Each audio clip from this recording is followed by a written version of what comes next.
I've learned that some crimes don't disappear. They wait. They sit quietly in files and half-remembered witness statements, in evidence that couldn't speak yet. And sometimes, the truth only surfaces after the person responsible is already gone. This is one of those cases. In the summer and autumn of 1973, South Wales was gripped by fear. Not the loud kind. Not the kind that empties streets overnight. But the quiet kind that creeps into routine. Young women were vanishing after nights out. They weren't disappearing from isolated places. They were leaving dance halls, nightclubs, town centers, places filled with music and light, places that felt safe enough to relax. Saturday nights became the common thread. The end of the week, the time people let their guard down, the moment when a short ride or a brief walk home felt like nothing at all. These were familiar routes, paths taken dozens of times before, journeys measured in minutes, not miles. But something was changing. Each disappearance chipped away at certainty, at the idea that you could leave a place full of people and still expect to arrive home. Parents waited longer than usual. Friends checked watches. Lights stayed on, and conversation shifted. The question wasn't spoken out loud at first, but it hung there all the same. Why Saturday nights? And who was watching when no one else was? The journeys were short, but they never finished. And in that unfinished space, fear settled in. Not as panic, but as awareness.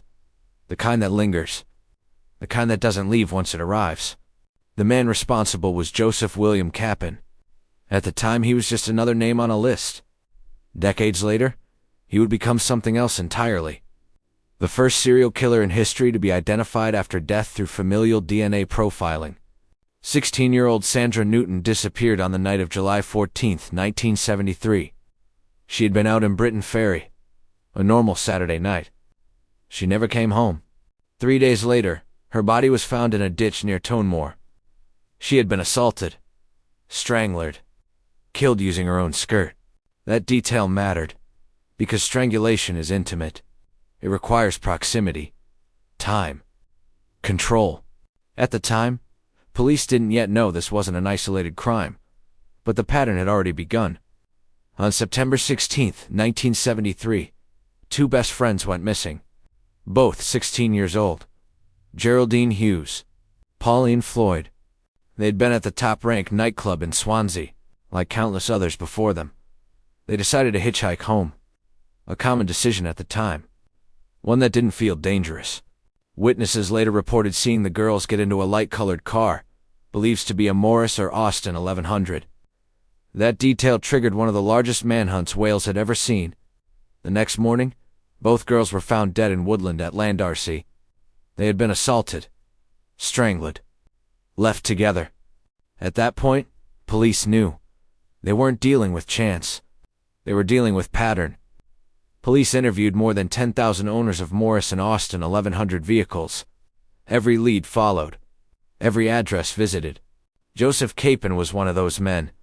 He was interviewed, questioned, considered, and then ruled out.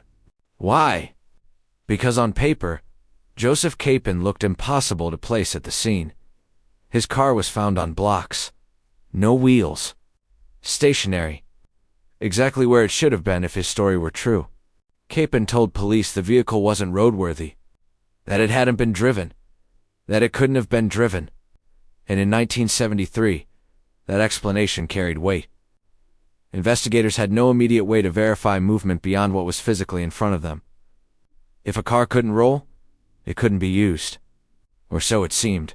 Then there was the alibi, provided by his wife. She said he was home. She said he hadn't gone out. She said he couldn't have been involved. At the time, that was enough. Spouses were considered reliable witnesses. False alibis from inside a marriage weren't assumed. They weren't expected. And domestic abuse wasn't yet understood in the way it is today. What police didn't know then was what would come out years later. That the marriage was violent. That Kappen controlled his wife. That fear can shape testimony just as powerfully as loyalty. And there was another problem. A quieter one. A technical one. Separate police logs showed Kappen's car had been seen on the road during the relevant time. That record existed, but it lived somewhere else. On paper. In a different system. Unconnected. There were no databases to cross-check, no alerts to flag contradictions, no way to see, in one place, that the car on blocks and the car on the road were the same vehicle. So the explanation stood. The car couldn't move. The alibi held. And Joseph Kappen was ruled out. It wasn't a failure of effort. It was a failure of connection. The truth was already there. It just hadn't learned how to speak yet. And by the time it did, the man responsible was already gone. What investigators didn't know, couldn't easily know in 1973, was that police logs elsewhere showed Kappen's car had been on the road during the time of the murders. That information existed, but systems weren't connected. There were no computers to cross-reference, no alerts to trigger concern. The clue was there. It just couldn't be seen yet. In 1976, Maureen Mulcahy, age 22, was murdered in Port Talbot. Again, a Saturday night. Again, abduction. Again, strangulation. Kappen remains the prime suspect, but by then, momentum was gone. The earlier cases faded into uncertainty, and the man responsible carried on living an ordinary life. Kappen was not invisible. He wasn't unknown to police.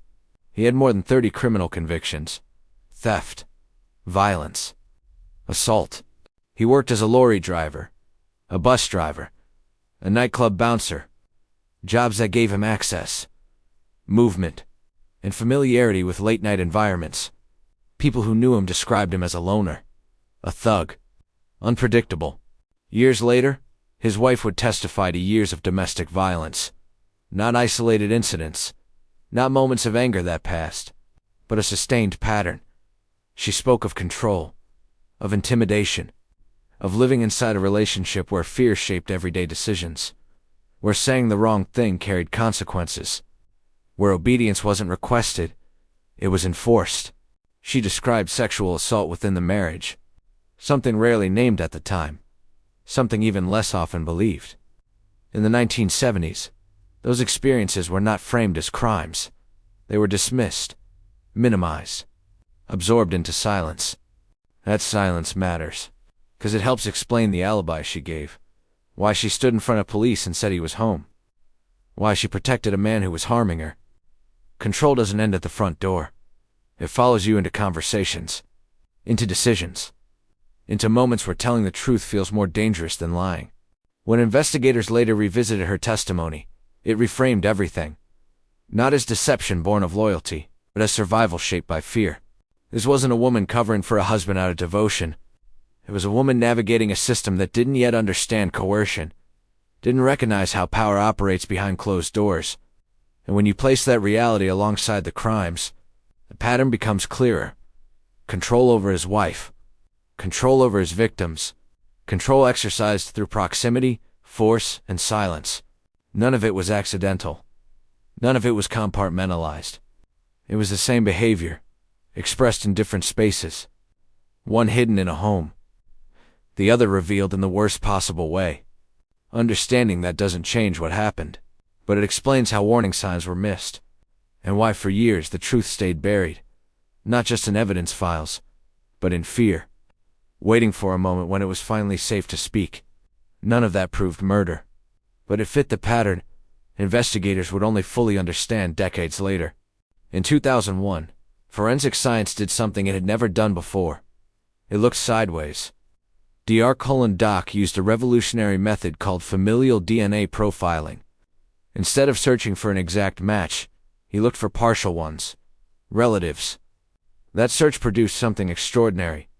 A 50% match, belonging to Paul Kappen, a car thief from Port Talbot, only 7 years old at the time of the murders. That partial match pointed directly upward, to his father, Joseph Kappen. But there was a problem. Joseph Kappen had died in 1990, from lung cancer. To prove guilt, police needed one final step. They needed his DNA, which meant disturbing a grave. In May 2002, the Home Secretary David Blunkett authorized the first exhumation of a suspect in UK criminal history for DNA purposes. Kappen's body was exhumed from Goyder Cemetery. The results were conclusive. 100% matches. Sandra Newton, Geraldine Hughes, Pauline Floyd, The case was closed. Nearly 30 years later, there was no trial, no sentence, no courtroom moment, only confirmation. Families finally knew who was responsible. But knowing isn't the same as justice. Kappen never faced consequences, never answered questions, never heard the names of the girls he killed spoken aloud in court. And yet, something important happened. The truth was no longer uncertain. For decades, the cases had lived in a space of speculation. Suspicions without names, patterns without proof, grief without answers.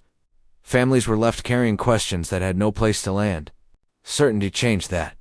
It didn't soften the loss. It didn't restore what had been taken. And it didn't come with punishment or accountability in the traditional sense. But it ended the guessing. Knowing who was responsible brought an end to the cycle of doubt. The endless what-ifs. The fear that the wrong person might be blamed. The quiet worry that the real killer had never been identified at all. Truth gave the past a fixed shape. It allowed the story to stop shifting. No longer open to rumor. No longer subject to revision. That matters. Because uncertainty prolongs pain. It keeps wounds open. It forces families to relive loss every time a new theory emerges. Certainty doesn't heal, but it stabilizes. It allows grief to rest on something solid. In this case, the truth arrived without ceremony, without courtroom scenes, without consequences for the man responsible. But it arrived all the same. In cases like this, that arrival matters. Because when truth finally stands still, it gives those left behind something they've waited years for. Not justice, not peace, but an ending that no longer moves, an answer that no longer shifts, a name that no longer hides. This case changed criminal history. It proved that time doesn't erase evidence. It only delays it. It showed that missed connections don't mean lost truth, just postponed truth. And it forced a difficult realization. Some killers walk free not because they're clever, but because the world hasn't caught up to them yet. For decades, families waited, not knowing who to fear, not knowing if justice would ever come. When the answer finally arrived, it came without ceremony, without punishment, but with certainty. I'm Detective Pennyworth, and this is one of those cases that reminds you, some crimes don't end when the killer dies. They end when the truth finally speaks, and sometimes the voice that solves everything is science, arriving years too late. If you want to stay with these stories, the ones where time, patience, and truth intersect, you can subscribe to the channel. We'll keep telling the cases that don't end cleanly, but still deserve to be understood.